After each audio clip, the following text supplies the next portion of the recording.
I want to tell you a story about why I think you don't have what you want, assuming you would like more, whatever more is. Maybe it's a job. Maybe you want to change careers. Maybe you want to get promoted. You want the promotion. You want some kind of advancement, write a book, whatever it is.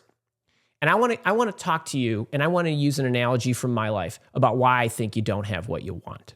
Okay, and I'm not saying your life is awful. I'm just saying you want more. If you want more, which I know most people do, and I have my Ironman cup, one of my Ironman cups, and so I think I'm going to tell you the Ironman story. I didn't plan to tell you this one, so we're gonna wing this, but I'm going to get the point across. So, and plus it shares a little of Coach Andy with you. You see that chair right there, this one right here? It was September 2019. So take yourself back to September 2019. I don't know what you were doing, but I was sitting in that chair with my favorite dog ever, Harley, who's been over the Rainbow Bridge, and hopefully I won't start crying. But he was sitting with me, and I had my iPad. I had my iPad, and everything in Coach Andy's life is colorful because Coach Andy doesn't want to ever look for anything. And so I had my iPad on my lap. I had my coffee in hand. It was about mid-September 2019. And we'd started the leadership coaching program. We started that in March of 2019. So it was something new for the year with the Mile Walk Academy. All that was going great. But I was looking and evaluating, reflecting on other aspects of my life. And I'm a big exerciser. For those of you that don't know that, and those of you that do know, I'm a knucklehead when it comes to exercising.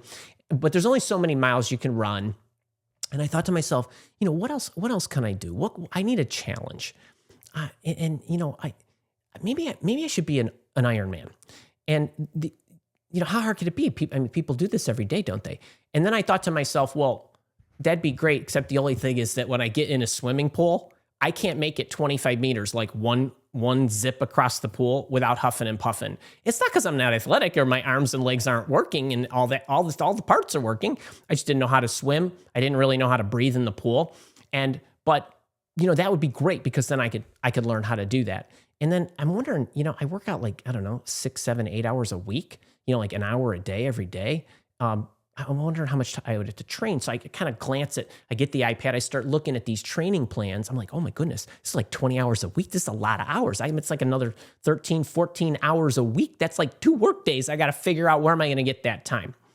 So a day later, the next day was a Friday, and I went to see my chiropractor, who's my sports doc that I see every other week. I've been seeing this guy forever, for like 20 years.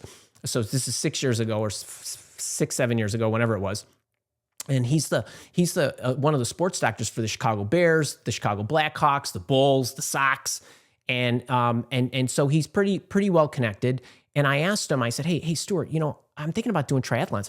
Do you know any Ironman coaches? He says, actually, one of my friends / patients, Robbie, I should get you connected with him. He used to ride on the U.S. Postal Team with Lance Armstrong, Tour de France, all this stuff. He's got this company called Vision Quest. I'm sure they have Ironman coaches. I'll text you his number. So he did. A couple weeks goes by. I hadn't called Robbie yet. I just was busy. Beginning of October now. And I go to see Stuart again every other week. I get there early in the morning, and then I get done with the appointment. He's walking me out. He says, oh, Andy, you know what? Robbie's actually out in the lobby. He's my next appointment. I'll introduce you. So I meet Robbie, and we get to talk, and I say, hey, I'm looking to get into triathlons, and I don't know how to swim. First order of business is I need somebody who's going to make sure I don't drown in a lake, right? So that I can actually get on the bike in one piece. I said, I'll call you later today. He said, great. So off I went. I came home. I did some work. I started looking for Ironman races that were a year away. And I signed up for one. It's the first thing I did. I signed up for the Ironman. I couldn't swim a lick. I didn't know how I was going to do that. I had absolutely no clue about how I was going to accomplish this. It didn't matter. It didn't matter because the person who was swimming in the lake is not going to be the same person that signed up for the race.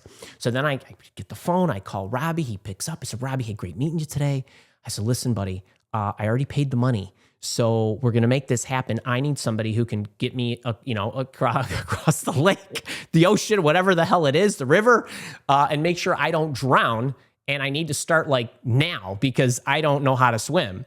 So next week, Friday morning, 4:30 in the morning, I'm in the Lake Forest Academy, and I am meeting with Kip, who was at that time my first assigned Ironman coach. I said, Kip, listen, man, how many of these Ironmen? You guys, I've done 14 of them. He tattoos everywhere, all these Ironman tattoos. I'm like, okay, I'm in good hands. So every week for like the next month, I had a lesson every Friday morning at 4:30 in the morning when the pool opened. And then what happened was I would work on my swimming, among other things, my running, my biking. We started picking that up throughout the week. And every Friday I would go to see him. And then what happened? So I started going through this training, and I realized obviously I was getting better at all of these things because I had a coach who was teaching me. But I want you to pause you for a second. Before I could do any of this, the sound of an Ironman sounds cool, right? Or the sound of owning your own business, or the sound of being a published author. It sounds cool, doesn't it? Except everybody wants to skip the chapters of what it actually takes, right? When you're working hard, you're grinding in silence. No one's paying attention to you. Nobody's applauding. You're questioning your sanity and all the work it's going to take. So the two things that I did before I actually hit the button to sign up for the Ironman race, the first one, was I had to look to make sure that I could create the space in my schedule to do that. Meaning I had to manufacture another 13 or 14 hours and even more, because not only did I need to get the 20 hours because you got two workouts a day, every day, that's like nonstop. It's a second job. But then I realized that all the effort that I was going to be putting in, where am I going to put the aches and the pains? Whether that's, and in this case, this story, that's a literal ache and pain, right? Because the body's going to break down. But you might be going through mental aches and pains. So I need to make sure that I know what to do when I have the aches and pains. But me being me, I'm an ounce of prevention kind of guy. So I added a physical therapist for an hour after I saw my sports doc, right? Same, I'd go from him to her, and she will keep everything in order, and she'll prevent me from getting injured. But if I get aches and pains, she'll be able to fix them right away because I'll see her frequently enough. So I added her to my support team. And so when I thought about what it was going to take, I made sure I had created the space. Now, what I want to know from you, and what I want you to ask yourself is, I imagine you're in my situation, pick whatever it is. Maybe you don't have a job. Maybe you want the promotion. Maybe you want to write the book. Maybe you want to open the business.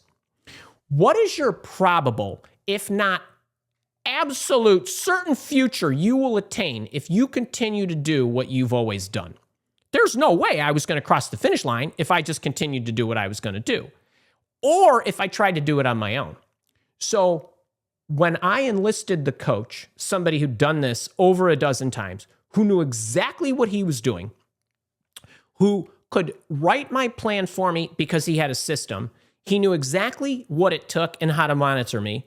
He knew what forming I needed, meaning the drills, the consistency. He knew what conditioning, and so on.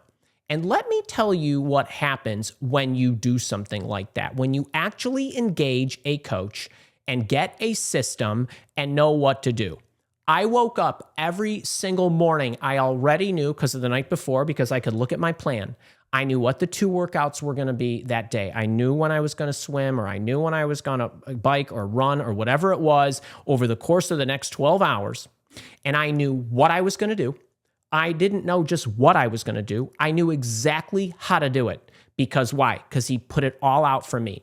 These 15 minutes are drills. We're going to work on your form. The next 45 minutes, I'm going to put a hole in your heart because we're going to condition you, right? And what happened? Every single day, I woke up, I knew what to do. And what happened with my swimming?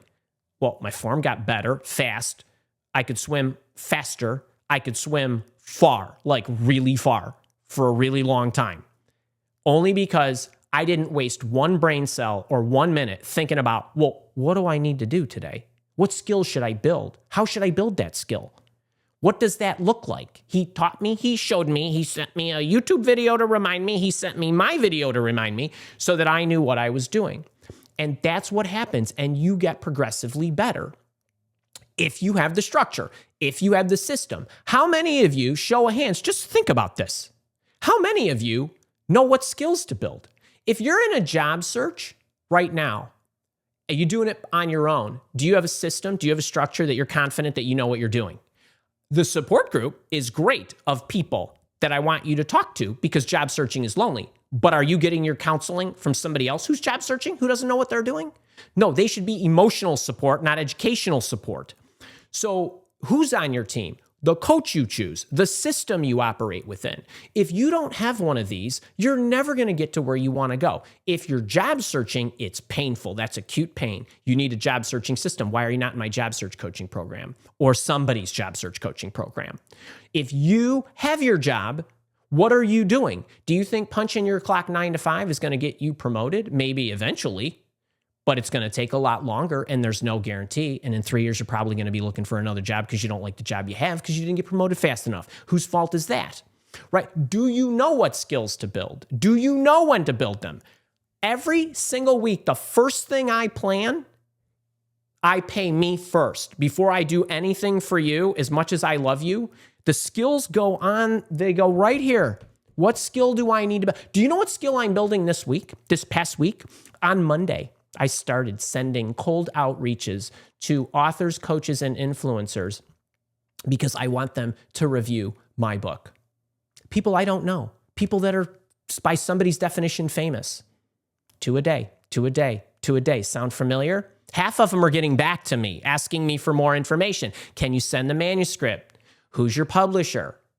What's your marketing plan? Where's the testimonial going to go? Now I have to write them back and give them all the information. I'm grateful for the opportunity. I'm working on my skills too. But that was the skill plan for this week. Because why? Because I needed to practice it, because I needed to do it. Okay, next week I'm working on something else. So do you have something like this that actually guides you? Do you want to think about, in your full-time job, do you want to think about what skills you should be building and how to build? Do you know what skill to build? Do you know how to build it? Do you know how to practice it? Do you know how to adjust or how to eventually master it? Well, you're going to need to know the first 4 things in order to get to the 5th level.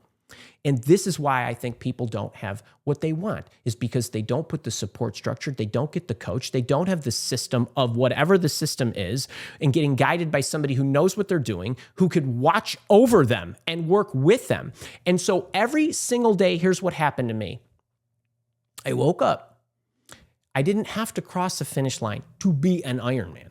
I lived it every single day, 2 workouts a day.